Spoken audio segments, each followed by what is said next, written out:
1 cup ரவை எடுத்துக்கலாம். வறுத்த ரவை வறுக்காத ரவை எது வேணும்னா எடுத்துக்கலாம். எந்த கப்பில் ரவை எடுத்தோமோ அதே கப்பில் 1 கப்பு தயிர் எடுத்துக்கலாம். தயிர் எடுத்த கப்புலேயே 1 கப்பு தண்ணி ஊற்றிக்கலாம். எல்லாம் சேர்த்து கலந்து விடலாம். ரவை தயிர் எல்லாம் சேர்த்து நல்லா கலந்து விடலாம்.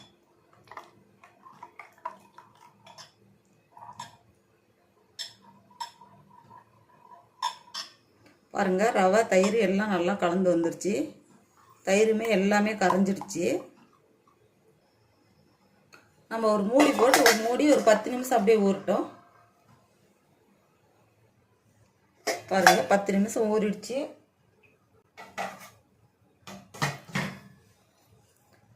ரவையெல்லாம் பாருங்கள் நல்லா ஊறி வந்துருச்சு. நல்லா கெட்டியாக நல்லா ஊறி வந்துருச்சு. நம்ம ஒரே மாதிரி தான் டிஃபன் செஞ்சு சாப்பிட்டுருப்போம். இப்போ இப்படி ஒரு வித்தியாசமாக செஞ்சு சாப்பிட்லாம். 1 கப்பு பொடியாக நறுக்கின பீன்ஸு, 1/2 கப்பு பொடியாக நறுக்கின கேரட்டு, 1 பச்சை மிளகாய்.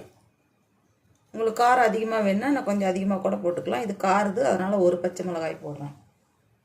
பொடியாக நறுக்குன்னா 1 பெரிய வெங்காயம், கொத்தமல்லி 1 கைப்பிடி, இதுலேயே கொஞ்சம் கருவேப்பிலை. இதெல்லாம் சேர்த்து நல்லா கலந்து விடலாம்.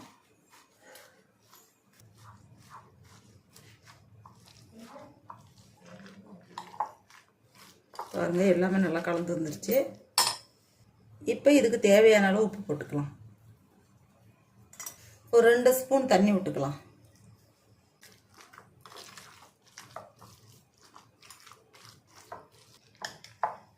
இதில் நாம் 2 கரண்டி எடுத்து போட்டுக்கலாம்.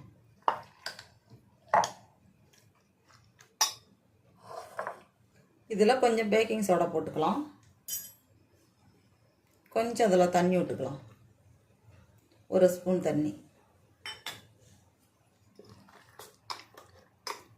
நல்லா கலந்து விட்டுறலாம். எல்லாம் கலந்து விட்டாச்சு. இதில் கொஞ்சம் எண்ணெய் விட்டுக்கலாம். அப்படியே இதில் 1 ஸ்பூன் எள்ளு போட்டுக்கலாம்.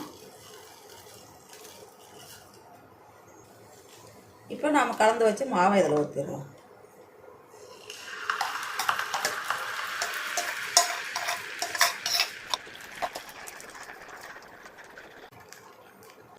பாருங்கள், அப்படியே இருக்கட்டும். கொஞ்சம் நேரம் வெந்து வரட்டும். ஓரளவுக்கு அடுப்பு சிம்மிலே வச்சிடலாம்.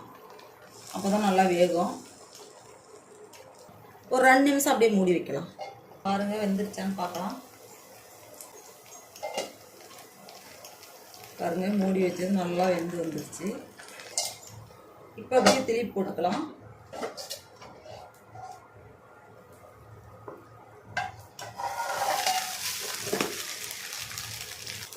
பாருங்கள், நல்லா வெந்துருச்சு. 2 பக்கம் நல்லா வெந்துருச்சு. எடுத்துட்டு நம்ம மீதி இருக்கிறது எல்லாம் ஊற்றி எடுத்துக்கலாம்.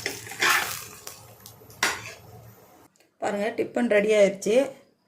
காய்கறியெல்லாம் சேர்த்து டிஃபன் செஞ்சு பாருங்கள். உடம்புக்கு நல்லா ஆரோக்கியமானது, நல்லா சத்தாக வந்து சாப்பிடாதவங்க கூட விரும்பி சாப்பிடுவாங்க. ஏன்னா காய்கறி சாப்பிடாதவங்களும் இருக்கிறாங்க.